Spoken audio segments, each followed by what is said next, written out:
طب يا جماعه اكيد كلنا شفنا اللي حصل مع حسام حسن، والراجل ده قد ايه ما يستاهلش الكلام اللي بيقعدوا الناس يقولوا عليه في الكومنتات، وما يلقش اللي بيحصل بيه بصراحه، من حتى ساعه الخناقه اللي ضارب بين مراتاته في الساحل الشمالي، وحتى الكلام اللي بيتكتب ومازال بيتكتب لمراته الجديده. وهنا الراجل مش متجوز جديد يعني بعد كاس العالم عشان الناس ما تاخدش فكره وحشه عنه، لا الراجل متجوز من زمان يعني. فبيطلع هو ومراته بيعملوا الفيديوهات دي. عيني عيني عيني عيني عيني علي بينك انت وبيني. فيديوهات لا فيها تقليل من حد ولا ليها علاقه بحد ولا حتى بيجيبوا سيره حد، واحد ومراته عادي زيهم زي اي اتنين في الكوكب بيعملوا فيديوهات، فما بيأذيش حد ولا اول واحد يعمل كده. ولكن لما تيجي تخش على الكومنتات تلاقي كلام يسيء ليه ولمراته، بالرغم ان هم لا ساقوا لحد ولا عملوا حاجه لحد، واحد ومراته سيبهم في حالهم، يطلعوا زي ما يطلعوا طالما الاتنين مرتاحين وعاجبهم الوضع اللي هم فيه، ودايما حاطين الحق على مراته الجديد. طبعا دي حاجه شخصيه ما حدش ليه دعوه بيها، سواء تتفق او تعترض، كل واحد ومراته داخل بينهم خارج. اي واحد ومراته سواء عاديين، سيبك من ان هم يكونوا مشاهير، محدش ليه فيه ان هم بيعملوا ايه، لا بيعمل الفيديوهات دي غصب عنه، لا بيعملها وهو متأذي، انت مالك؟ هو مش راضي وقابل، انت مالك؟ انت ليك تكلمه فين وفي حته ايه؟ في الكوره. لما يأثر مع منتخبك هنا تيجي تتكلم، لما يعمل حاجه تسيء للبلد انت تيجي هنا تتكلم، انما حياه شخصيه انت مالكش دعوه بيها. هتيجي تقول لي ما هو بيعرضها على السوشيال ميديا، والله هم احرار، مش انت اللي هتقول له ما تعملش واعمل، انت مالكش دعوه. وراعوا ان الراجل ده منصبه كبير، ورساله لزوجاته الاثنين، انتوا معاكم راجل ايقوني، انتوا معاكم راجل ليه تاريخ كبير في مصر، فكلام ما يليقش براجل كبير. الراجل ده عنده 60 سنه يا جماعه، مش صغير. الناس اللي بتقعد تكتب في الكومنتات دي هو مش راجل صغير، ان حتى ما احترمتوش عشان خاطر تاريخه، احترمه عشان خاطر سنه، وهو ما بيعملش حاجه قلت. لو بيعمل حاجه قلت الادب والله لاول المنتقدين انا هطلع اتكلم. الدنيا بتبقى دواره، هتتكلم كلمه حلوه وتقعد لك، هتتكلم كلمه وحشه هتقعد لك، فاهم بالي؟ بس الموضوع استفزني فقلت اطلع اتكلم عنه، لان في كتير من صناع المحتوى المحترمين اللي طالعين بيتكلموا على الموضوع ده. وخلينا نخش على فيديوهاتنا. قولي له حاضر يا تاج راسي. يا لهوي، ده انت تؤمر يا سيدي الناس. اسمعي مني، الراجل زي الطفل الكبير، كلمة حلوة ترد فيه الروح. قولي له يا سيدي الناس. ما فيش واحدة لا طقطان بتعمل الكلام ده دلوقتي. دي بتدي نصايح للستات بس مش هيعملوا بيها للأسف، عشان للأمانة احنا صنف ما يتعاشرش. عندكم أقرب مثلا والله ما حد يتقني يومين على بعض. يا الجنة اللي بعده. أنا مو مصرية ولكن انت جايه تقولي انا ست مرتاحه وانت ست تعبانه شقيانه. ايه دخل الحوار في ده؟ هو أنت شايفة غير كده يا أستاذة؟ ايه اللي دخل الحوار في ده؟ اسكتي أنت. يعني اسكتي أنت. والله واحنا ما بننضفش في بيوتنا ولا ايه؟ لا انتوا عندكم شغالين والله. استني يما، يعني اسكتي أنت. اهو قلت اسكتي انت وخلاص بقى. يلا يا لو مش فاهمة، هو احنا مثلا جربانين يعني عشان تكلميني كده؟ كربانين؟ كربانين؟ لا الموضوع كبير كده، فأنا مضطر إن أنا ما أتدخلش. اللي بعده. هو انا كل ما انكد عليك شويه تزعل؟ دي ما بقتش عيشه. لا فعلا معاكي حق للامانه، مش كفايه ان هي بتبذل مجهود وتنكد عليك؟ انت تعرف النكد ده بيستهلك من طاقتهم قد ايه، وانت تيجي في الاخر مش عاجبك المجهود اللي هي بتعمله؟ يا جدع احترم نفسك بقى. حق المراه انها تنكد على زوجها وخطيبها ومن احبها. الله اكبر عليك، ايه الحلاوه. تمام انا كده. لو هي مش بتحبك مش هتنكد عليك، النكد ده حب. اسألني انا. مال اللي بعده. مش حارمين اخوك الصغير من حاجه، هو قدام الضيوف.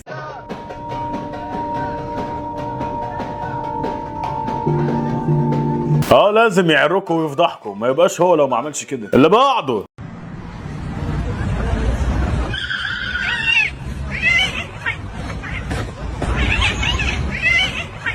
لا يا شيخ، حتى القطط بتمثل دلوقتي. لا ومختار العربيه، مختارها مرسيدس، بيفهم. اللي بعده.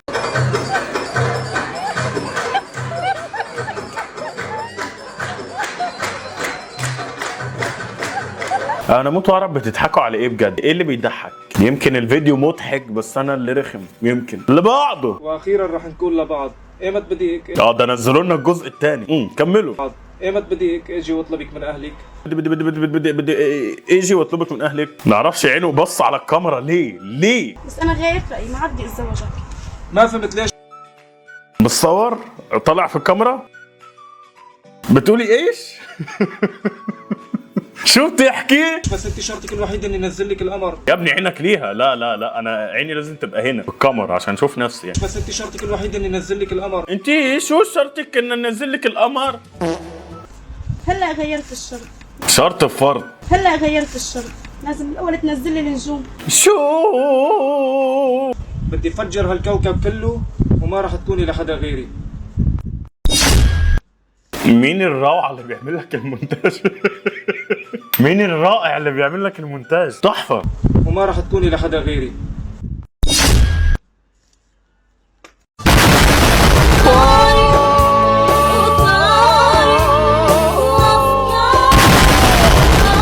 كده اتفجر الكوكب يا مجنون. شايفين رمية القنبلة؟ رمية سبايدر مان كده.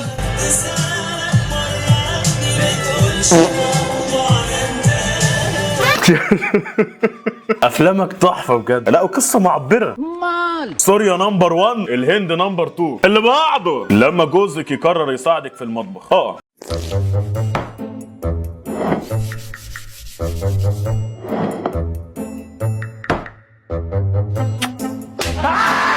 غدارة. هنا البوسة عشان خاطر ما يزعلش يعني.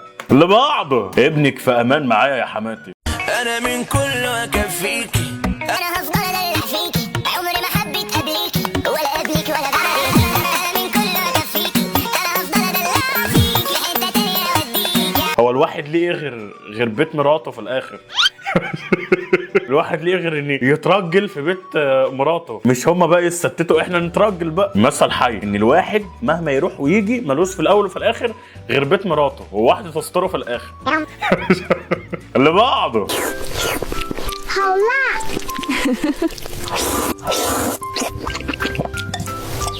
دي اختي يا جدعان مع عيالها، بتديهم حاجات صغيره كده وقلب الام بقى. اختي بتروح مسحه الاكل كله. لو بتشوفيني دلوقتي انت اهو قلب الام تجيب الاكل تدي دي فتفوته ودي فتفوته واتنين. يا سبحان الله. واد وبيت. اللي بعده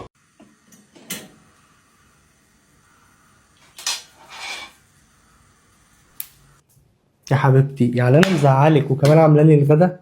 بقول لك ايه، خلاص حقك عليا، معلش مش هعلي صوتي عليكي تاني. سامحاني؟ خلاص. استنى. ايه؟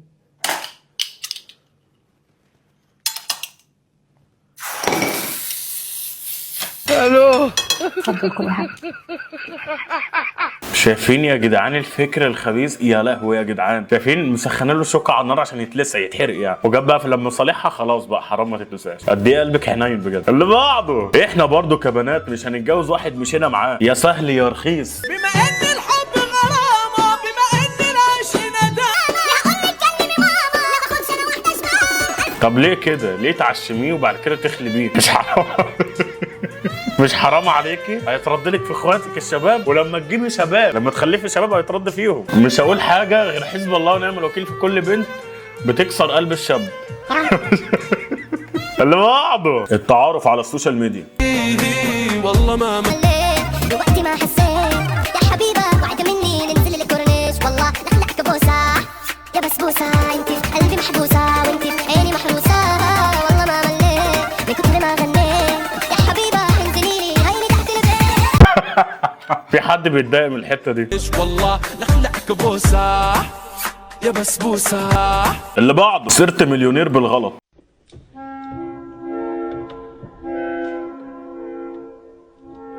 يا عم انا ما عنديش مشكله، ان شاء الله البيبان تتقفل على صوابع ايدي كمان بالمره. اللي بعده انت بعد ما جات لك تروما من كل البنات. مش عايزين منك حاجه يا ستي، ما اعرفش ومش عايز اعرف. يلا بقى، قلنا لك مش عايزين حاجه من وشك، اتكلي على الله. يلا هو غالبا هيقع تاني. اسمعوا مني. اللي بعده دي تجربه يا جدعان. يا جمالك ياض مقوي قلبك يلا ياض، يخرب بيت جمالك الفورتيكا يلا. امال لو كنت وسيم يا كنت عملت فينا ايه يلا؟ ده عشان سمرة يعني ولا ايه؟ انا مش فاهم بجد. عشان سمرة يا شعب يا عنصري. دي خبطت لي ديت. بص دي روحها حلوه اهي وكويسه اهي.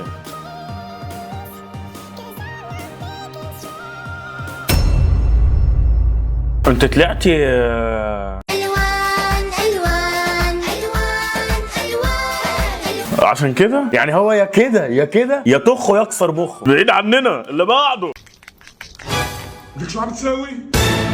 ولك شبك عم تطلع علي شو عم تساوي؟ بابا عم باكل بليله مشويه. بليله مشويه؟ ذره بقى بليله مشويه؟ طب اروح انا اكل بقى ذره بلبن اللي بعده. السلام عليكم ورحمه الله وبركاته، ازيكم يا اصحابي عاملين ايه؟ معاكم الشيف علي. النهارده طبعا يا اصحابي هنعمل لكم سمك تونه. ايه الكومنتات اللي زي الخرا دي؟ انتوا ايه ما عندكوش قلب ومش شطار؟ والله ما شطاره لما تقعد تكتب في الكومنتات انت متشطر في حته حديده. ايه القرف ده؟ عمل ايه غلط؟ وبعد كده يا اصحابي بقى هنحط بقى طبعا طبعا التوابل.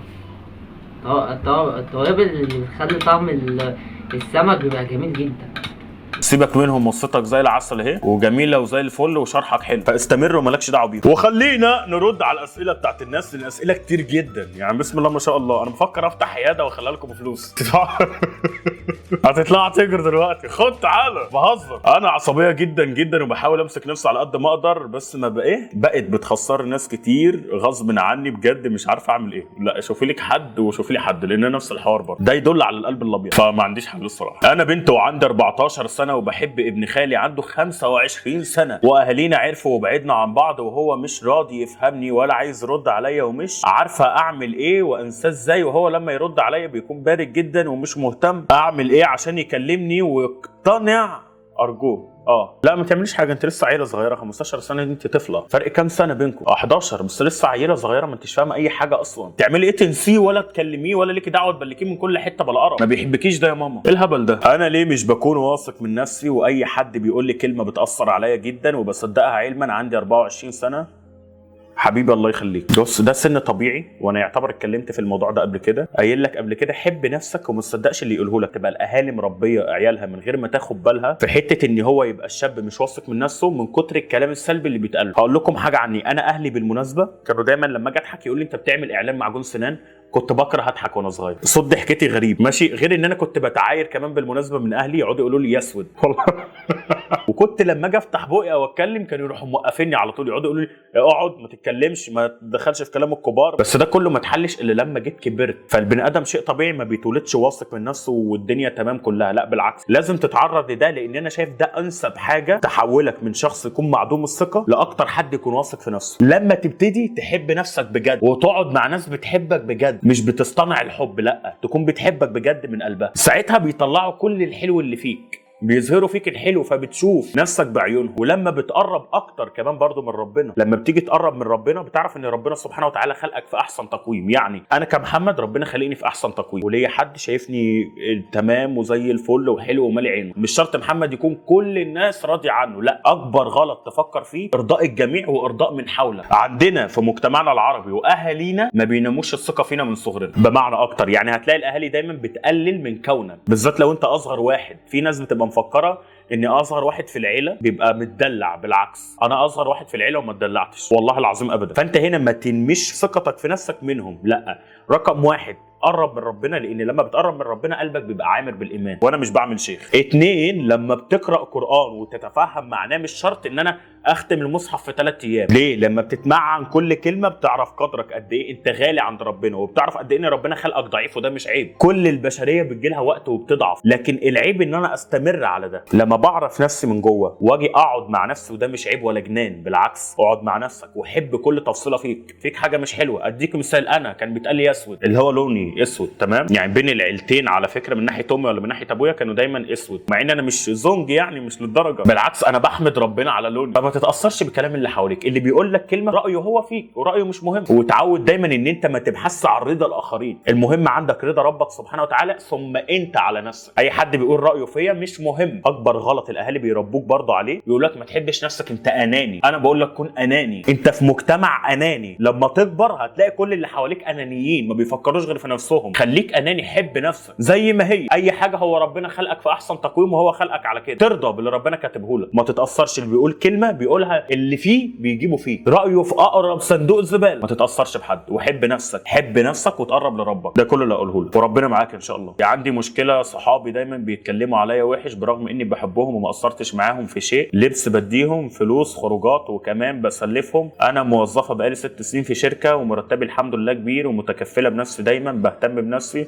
بحب اعمل شعري واهتم بمظهري. عندي 30 سنه، بس تشوفني تقول 18. فكنت دايما بعاملهم احسن معامله. وفي بنت صاحبتي جدا شغاله معايا وكانت اختي فعلا، بس فجاه اتغيرت معايا لما بتكلم عن عريس جالي ويكون وضعه المادي والاجتماعي كويس جدا. هي بدات تعاملني معامله سيئه بس انا رافضاها عشان مش عاجبني، وبصراحه ابصناني ابصناني رخم. هي بقت تكرهني ليه مع انه محترمه جدا وكنا قريبين من بعض، بس اروح اتكلم معاها ولا اتجاهلها رد عليا. لا، روحي اقعدي معاها ما تتجاهلهاش، روحي شوفي ايه اللي مزعلها. لو هي تعز عليك وهي كانت محترمه معاكي وكويسه، يمكن انت عملتي فعل من غير ما تاخدي بالك. طب لقيتيها قافله ومتجاهله ومش عايزه، خلاص براحتها كانها ما جاتش. فاهمه بالي؟ انا بكره ماما من صغري وهي بتضربني، ولما كبرت بقت تهني امام اصدقائي ومش عارفه اعمل ايه. بقيت بفكر انتحر كتير. لا لا لا لا لا لا لا لا لا يا ماما، اكبر غلط انك تسمحي للشيطان ياخدك لهنا، وده اللي احنا دايما بنتكلم فيه. الام مهما تعمل يا جدعان هي ام، والاهل مهما يعملوا هم اهل،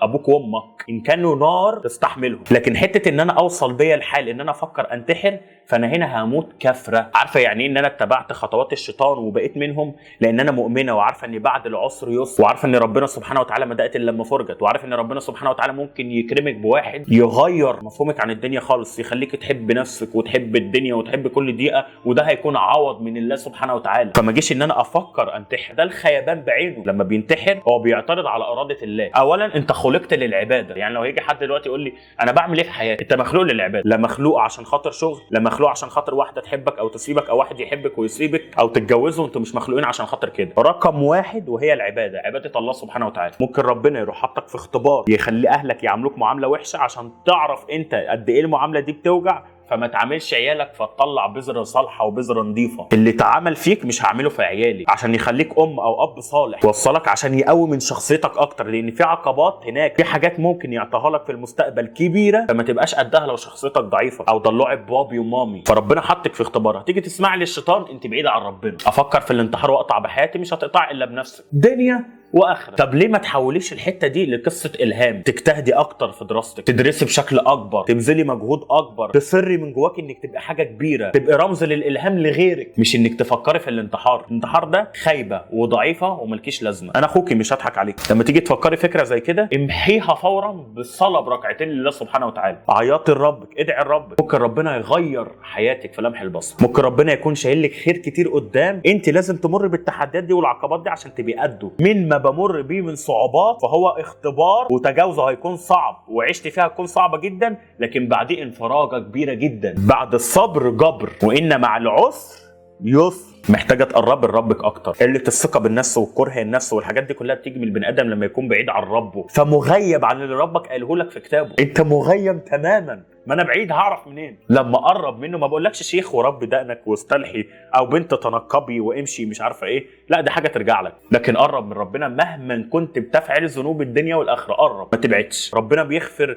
للزاني. حب ربك ثم حب نفسي كما ربنا خلقني، ثم ادرك الوضع اللي حواليا صعب قد ايه، لكن قد ايه انا قده، قد ايه انا بعد كده هبقى قصه ملهمه لغيري. وصلك الفكره؟ فامحي الفكره دي لان ده شيطانك مسيطر عليك وربنا معاك. بص يا محمد، انا حبيت حد في فتره ثالثه ثانوي، كان اول مره اعجب بحد وكده، وهو كان كويس وكده فحبيته، واتشغلت في فتره ثالثه ثانوي جامد، بس كنت بذاكر كويس، بس جبت مجموع مش كويس خالص. ودلوقتي انا بعدت عنه وكرهت الدراسه وكرهت كل حاجه. فحابه نصيحه اقول لي ابدا منين، لاني بجد مش عارفه اعمل ايه في حياتي اللي جايه وتايهه قوي. اولا نتكلم على حته الشخص اللي انت سبتيه، هو مش من نصيبك، وما تقعديش تلومي في نفسك انا اتكلمت انا عملت. لا، انت حاولتي ان انت تقفلي على نفسك وتجيبي مجموع، ودي حاجه مش وحشه. تاني حاجه حته المجموع الصغير اللي جبتيه. مجموعك في الثانويه مش هو اللي هيحدد مسارك. ياما في ناس معاه شهادات وانا اعرفهم بصفه شخصيه. في واحد صديقي جدا مقرب ليا زي اخويا، ورغم ذلك حظه زفت، ورغم ذلك بيشتغل شغلانه ما لهاش علاقه بالشهادات اللي واخدها، ولا لها اي علاقه بالحاجات اللي عملها، ولا الدكتوراه اللي عملها، ولا الكلام ده كله. فمجموعك في الثانويه مش هو المحور الكون. لا، ممكن ربنا سبحانه وتعالى خلاكي تجيبي المجموع الصغير ده عشان تتألقي في حاجه تانية. تاني حاجه مفيش حد جنبك. لا، جنبك واقرب من حبل الوريد ربك سبحانه وتعالى. وتاني حاجه لما اجي اقف جنب حد ما انتظرش منه ان هو هيجي يقف جنبي. هو البشريه مش كده. انا لما باجي اعمل حاجه بعملها للخير او بعملها لله سبحانه وتعالى، واملي وطمعي في الله سبحانه وتعالى مش في عبد. انت ليك انك تتعلق او تامل في ربك سبحانه وتعالى. فحاسه بالذنب؟ لا، انت ما عملتيش حاجه، انت اجتهدتي وده نصيبك. لو تقدري تعيدي السنه عيديها، لو واثقه ان انت هتعرفي تجيبي مجموع. طب مش واثقه ان انت هتجيبي مجموعه قوي، ابدا ابدا اشوف حاجه تانية اتعلمها. عندك مهارات الفريلانسر وكل حاجه بقت موجوده اونلاين، تعليم، اي حاجه في الدنيا انت بتدور عليها غير الذكاء الاصطناعي اللي طلع. اي مجال اتخيله او لم اتخيله اخش اكتب للذكاء الاصطناعي هيجيب لي من اول ما اتولد. بس يكون عندك ميول للشغف ده او الحاجه اللي انت تعمليها. ممكن تقدري تشتغلي فريلانسر. هل الموضوع بقى سهل وهتروحي تفتحي النت تخش على موقع فريلانسر او 5 خمسات هتعملي الشغلانه من هنا هتطلعي فلوس؟ لا، بس هتطلع لك فلوس محترمه على المدى البعيد وانت بنت ولسه صغيره يعتبر يعني 18 ولا حاجه زي كده. طب اعمل ايه عشان تايهه؟ اول حاجه اعملها اروح لطريق رب سبحانه وتعالى، ثم ربنا سبحانه وتعالى هيحط لي الاسباب اللي همشي عليها. فانا هنا هقرب من ربنا هاخد بالاسباب. تاني حاجه 2 ما اجلدش نفسي، اللي حصل حصل. واياك تحط في دماغك ان مجموعك في الثانويه العامه هو اللي هيحدد مسارك. معظم الناس اللي انت شايفاها محققه نجاح في العالم هي مش مكمله تعليمها ولا معاها شهاده اصلا. بالعقل وصلك حاجه وربنا يوفقك ويوفق كل اللي زيك يا رب. محمد حبيبي الله يخليك، انا عندي مشكله، انا خطبت بنت وكنا عارفين بعض، المهم انا حبيت اختها، هي بقت ممله قوي واختها لذيذه عليها مايونيز، واختها لذيذه قوي وبتعرف تتكلم عن اختها الكبيره. المهم بقينا بنتكلم معظم الوقت، حتى لما اجي اكلم خطيبتي تديني اختها ونتكلم بالساعات، وحسيت من كلامي معاها ان هي دي المناسبه ليا، وما بقتش طايق خطيبتي ولا عارف اتكلم معاها ولا مهتم بيها، لكني اختها بتهزر معايا ودمها خفيف. دي معظم الوقت تعبانه وهي مريضه بالروماتيزم في قلبها، مش عارف اعمل ايه بجد عشان تايه، مش عارف انام. اولا بكل صراحه وبكل شفافيه انت مش تمام. ليه؟ ما اختها هي اللي جت اتكلمت، انت داخل بتبص على حريم بيت. يعني انا داخل دلوقتي خطبت دي البني ادمه دي، ابص لاختها ليه؟ ابص لامها ليه؟ ارمي عين اصلا في البدايه ليه؟ وده اكبر غلط الاهالي بتعمله، وانا بتضايق من الاهالي دي اللي تيجي ايه، اصل ده جوز اخت، اصل ده مش عارفه خطيب اخت. هيجوز لك يا ماما، لو ما كانش واخد اختك ما كانش يجوز ياخدك انت، كان يجوز. فمالكيش كلام معاه اصلا. جوز اختك ولا خطيب اختك ولا ابن عمك ولا ابن خالتك هو مش اخوكي ولا عمره هيكون اخوك، هيفضل طول عمره غريب، والشيطان بيبقى شاطر، فانت بتدي له فرصه ليه يتكلم معاك. عشان كده شاف اختها لذيذه، شاف اختها حلوه، ودلوقتي دي بقى ما بقتش لها لازمه، مريضه بقى بالروماتيزم في قلبها. تعمل ايه؟ سيبهم بلا قرف، ابعد عن العيله دي. انت شويه هتاخد اختها. عارف لو قلت لك طب فاشكل مع دي وخد اختها، مع اني ما اعرفش مين العيله اللي تكون مش تمام وتوافق على حاجه زي كده. كانت لذيذه ودمها خفيف قبل ما تاخدها، بعد ما خدتها بقت اختها اللي دمها خفيف ودمها شربات، دي بقت على طول مريضه. سيبها وسيب اختها، لان حتى لو جيت قلت لها خد اختها هتبقى مع اختها هتحن لايامك مع دي. اعمل ايه؟ ابعد عن الاثنين نهائيا. انت لا بتحب دي ولا بتحب دي، لا دي عاجباك ولا دي عاجباك. دي عجبتك لمجرد انها كلمتك كلمتين او هزرت معاك هزورتين، بقى دمها خفيف ولذيذه وشربات وعاجباك. افسخ الخطوبه وسيبها في حالها، وهي مريضه قلب روماتيزم كمان. حط نفسك في الموقف ده مكانها، ان هي بصت لاخوك وشافت اخوك اخف منك وارجل منك، هنقول عليها رخيصه وبنت وبنت وبنت وبنت وبنت وخاينه. شرحها عليك بالظبط. تعمل ايه؟ ابعد عن الاثنين. يعني ايه فاهم بالي؟ اول مره اسمعها في حياتي. فاهم بالي زي فاهم قصدي. ازيك يا حبيبي؟ انا شاب يبلغ من العمر 33 سنه، لم يسبق لها الخطب ولا الزواج، وامي ماتت من وانا صغير، ماليش حد غير اختي ودي متزوجه، فاختي اقترحت عليا اتزوج واتعرف على بنت من جيرانها، وقالت لي راضيه بظروفك ووضعك. المهم قلت ماشي. انا بصراحه ماليش في البنات ولا بعرف اتعامل معاهم، ودي ورحمه امي اول بنت اتكلم معاها دخلت قلبي، بقيت تهتم بيها، بقت معلش تهتم بيا وتسال عليا فجاه بدون اي سبب، بقت تتجاهلني، وكنت رايح اخطبها وقعدنا مع اهلها اختي. المهم ورحت وقالوا اهلها وتعرفوا على بعض الاول. المهم بقينا نخرج ونروح ونيجي مع بعض. قالها معايا 4 شهور. مره بتقول لي انا عايز اعترف لك بحاجه، اتخضيت. قلت لها قولي. قالت لي انا مش بنت، انا بابا قبل ما يموت كان مغتصبني من وانا صغيره، وامها ما تعرفش ولا حد من اخواتها. وقلت لها انت كنتي تعرفي شباب؟ قالت لي لا، وحلفت على القران الكريم انها ما عملتش حاجه مع حد، وقالت لي استر عليها. المهم قالت ما تقولش لاختك ولا لماما، الموضوع سر. المهم بقيت متلخبط جدا ومش عارف اعمل ايه، ما قبلتش على نفسي بصراحه، وقلت لها ان كل شيء اسمه نصيب. فضلت تعيط وتقول لي انا شريفه وهو كان اقوى مني، ارجوك وكلام دوت. المهم صعبت عليا، وكنت مره بقلب على النت لقيت لها فيديوهات مع واحد، بكيت على حظي ورحت قلت لها، ردت بكل برود الاول وقالت اني مش انا. المهم بعد نقاش طويل طلعت هي واعترفت لي، وقلت لها ما تتكلميش معايا تاني ولا عايز اعرفك، لا انا ولا اختي. انا اتعلقت بيها جدا واختي عرفت. مش قادر انسى ولا عارف اشتغل، بدمع طول اليوم ومش قادر اتكلم. وليه ربنا بيعمل معايا كده؟ هو من صغري مش بقول لحد حتى كلمه وحشه. ليه ربنا بيعمل معايا كده؟ ارجوك ترد ولا تتجاهلني وما تجيبش اسمي ولا صورتي. انا عمري والله العظيم ما هجيب اسمك ولا صورتك، عمري والله العظيم. تجيب صورتي ماشي بحلفك ولقيتك بتتكلم بوعي. انت اللي سيدي الفاضل، وما تزعلش على اللي راح منك، وتحمد ربنا ان ربنا سبحانه وتعالى كشفها لك على حقيقتها. ربنا سبحانه وتعالى نجدك من هم انت ما كنتش قده. ثانيا حته الحجه بتاعت الله اعلم بقى، انا مش عايز اخد في اعراض ابوها عمل كده او مش عارفه ايه اللي مسكتك. يعني انت بنت كلب شمال. اي بنت في الدنيا بتشوفني اهلك بيتحرشوا بيك او اخوكي وقطمه وشده بلاستر، انت شمال وعاجبك الموضوع. عندك قانون مصري بيحمي في الحاجات دي، روحي وتعترفي وتقولي ويكون عندك ادله، تقدري تسجلي بالتليفون بلا كلام فارغ بقى جو اني اصل ابويا بيتحرش بس مش عارفه اعمل ايه. انت عاجبك الموضوع وشمال، ده مبدئيا وده رايي ومش هيتغير. ثانيا انت ربنا سبحانه وتعالى نجدك من هم وقرف كنت داخل فيه. انت بتقول لقيت ليها فيديوهات، ربنا يستر على جميع ولايانا يا رب. فانت عايز ايه اكتر من كده يكرهك فيها؟ كدابه مخادعه حاولت تلبسها لابوها، الله اعلم ابوها حقيقي ولا كده. ثالثا انت مش هتقبل ده على نفسك، ايا كان الراجل عمره ما هيقبل ده على نفسه. رابعا ليه ربنا بيعمل معاك كده؟ ربنا بيعمل معاك كل خير من صغرك. امك لما ماتت فهو ربنا كاتب لها عمرها ده مش عشانك انت. لما ليها بنت تانية اللي هي اختك ما قالتش ليه كده؟ مامها ماتت زي ما انت امك ماتت. اكتب بقى ان انت قصدك ليه ربنا خلاك تعرف البنت دي عشان يعلمك، لان انت حبيب قلبي ما عندكش خبره. يعني استغفر الله العظيم، انت شايف ان ربنا بيعمل معاك الوحش، ما كانش كشفها لك وانت على البر، كان خلاك تلبس وتتجوز وتبقى على نياتك. لكن ربنا سبحانه وتعالى عشان بيحبك عمل معاك كل خير، كشفها لك على حقيقتها. الموقف اللي خلاها تعترف فيه ده رقم واحد، اكيد خلاك من جوه الزنزق وما رضيتش ده على نفسك. 2 كشفها لك على النت. فانت عايز ايه تاني؟ وتيجي تقول لي ربنا بيعمل ليه معايا كده؟ ده ربنا عامل معاك كل خير، لكن انت اللي مش شايفه او انت اللي عايز تتغاضى عنه. انت الشيطان مستحوذ عليك بحته انا ليه حظي كده وانا ليه بيحصل معايا كده، عشان خاطر اتعلم. انا واحد ما عنديش خبره فبتعلم عشان لما يجي ربنا سبحانه وتعالى يرزقك بالاحسن والافضل تعرف تحافظ عليه، تعرف تفرق بين الشمال والنضيفه. متعلق بيها ومش عارف انسى، دمعك مش عيب، عيط. النبي صلى الله عليه وسلم اللي ارجل منك ومني ومن الكوكب كله كان بيعيط. عيط. مين قال لك ما تكتمش مشاعرك؟ عيط. شيء طبيعي تتخطى، لان ده اول حب وفي عمر ال 33. ثانيا اكرهها. يعني تخيل دي لو كنت اتجوزتها كنت هتجيب منها عيل يتقال له ايه او يا ابن مين. قوم دلوقتي حالا اتوضى وصلي ركعتين شكر لربك، احمد ربك على النجده اللي ربنا عملها لك. ربنا نجدك، انت كويس ومحترم وزي الفل، وعلى حته بنت الحلال هتجيلك. والله العلي العظيم خدوها قاعده، كل واحد في الدنيا مخلوق يبقى لمين وهيعيش مع مين وهيتجوز مين، شئت ام ابيت. كل واحد كده مكتوب ده هيبقى من نصيب مين، ولو مش مكتوب لك هتتجوز. وبص كل البنات حواليك مش هتتجوز، فده مقدر ومكتوب. لسه ربك ما جابلكش بنت الحلال. طب ليه ربنا عمل معايا الموقف ده؟ عشان يعلمك درس في الدنيا، عشان تبقى اكثر نضجا واكثر حكمه لما تيجي تاخد واحده تاني. فربنا هنا اداك درس، واجلا عاجلا هتتخطى ده. دمع وعيط واعمل اللي على كيفك براحتك مع نفسك، وقرب من ربك وارفع ايدك لربك. ربنا حابب يسمع صوتك، وربنا هنا اداك درس تحمده عليه عشان يبقى عندك خبره في التعامل بعد كده، تعرف تميز بين المتلاعبه والبت بنت الاصول المحترمه.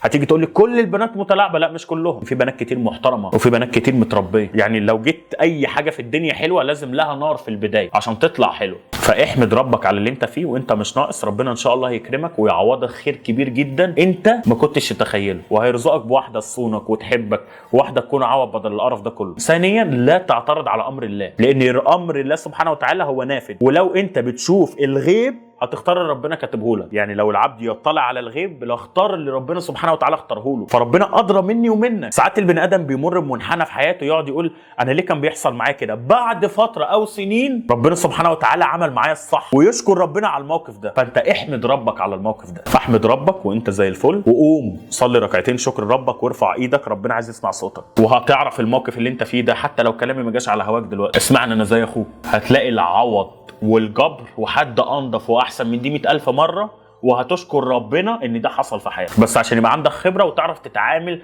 مع الملكه اللي هتجيلك في الاخر. ربنا يوفقك ويكرمك يا رب. انا كان في شخص بحبه وهو بيحبني، وفجاه اختفيت عنه بسبب مشاكل عندي، كان غصب عني. بس في الفتره دي اتقدم لي عريس وانا المفروض هتجوز على شهر 12. اهلي حددوا معايا، والشخص القديم اللي بحبه كلمته وقلت له انا هرفض، بس اهلي مصممين عليها، وانا بحب الشخص القديم والشخص التاني ما فيهوش غلطه، بس بحس اني مخنوقه وانا معاه. قول لي نصيحه. انت الموضوع منهي، انت بعدتي وخدتي بعضك ومشيتي. ثانيا الميعاد متحدد لشهر 12، يعني قدامك 3 شهور على ما اعتقد وتتجوزي. فعايزه ايه او بتسالي عايزه تعملي ايه؟ الحل بسيط جدا، كل اللي انت هتعمليه هي حاجه واحده، هتعملي بلوك بدون اي مبرر وتسيبي الشخص في حاله، خليه يمشي في حاله. هتيجي تقولي انا بحبه، لا انت ما بتحبيش. لا انا بحبه، لا انت ما بتحبيش. اقول لك ليه يا اختي الفاضله؟ لاني طالما انت شفتي الثاني ما فيهوش غلطه. ده هديكي مثال، لما اجي اتكلم مثلا على واحده اقول لك الواحده ديت هي ما فيهاش غلطه، اصبح هي حلوه في عيني برضه مش وحشه، فده اعجاب ما اسموش حب، او اسمه تعلق ما اسموش حب. لو حب حقيقي انا مش شايفه شفاف قدامي. لو كريستيانو رونالدو جيت قدم لي شايفاه شفاف. التاني ما فيهوش غلطه، التاني ما فيهوش غلطه دي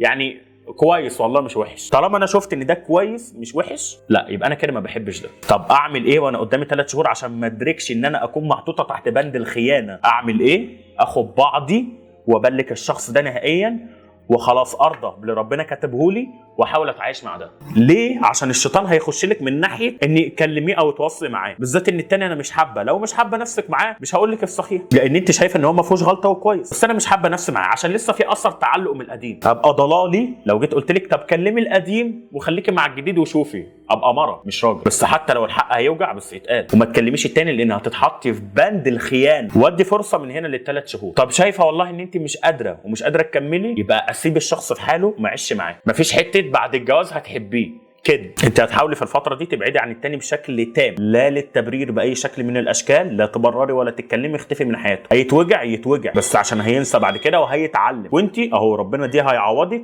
وقدامك فرصه 3 شهور تحاولي تقربي من الشخص ده اللي انت هتتجوزيه. والله لقيتي نفسك ممكن، مع اني انا شايف بنسبه كبيره ممكن، لان كلمه ما فيهوش غلطه دي اتحط تحتها 100,000 شرط، فقرب منه اكتر واشوفه. والله لو قدرت اتعايش معاه تمام، ما قدرتش اسيبه في حاله، عشان فرصتك وانت بنت اقوى بكتير من انك تتجوزي وتطلقي، مع احترامي الكامل لكل المطلقات. فاهمه بالي؟ وربنا معاك. مشكلتي اني مش لاقيه شغل في محافظه مش محتاجه الشغل ده انجليزي، تقدري تشتغلي فريلانسر او موقع 5 وتتعلمي مهاره لو انت عندك، او عندك التحدث، او عندك ان انت تقدري تشتغلي مترجمه. في ناس بتبقى محتاجه الحاجات دي ومن على بعد كمان. فاكتبي على جيميناي او شات GPT المواقع الفريلانسر او ازاي اشتغل حر بحسب الشغل، لان مفيش حاجه اسمها شغل انجليزي. ايه شغل انجليزي؟ هل انا مترجم ولا هل انا بعرف انجليزي؟ لو انا بعرف واقدر اعلمه اعمل كورسات وبيدفع فيها فلوس على فكره، والموضوع شغال لحد دلوقتي وربنا معاك. الفلوجات امتى؟ حرام عليك، بقالي شهور منتظر.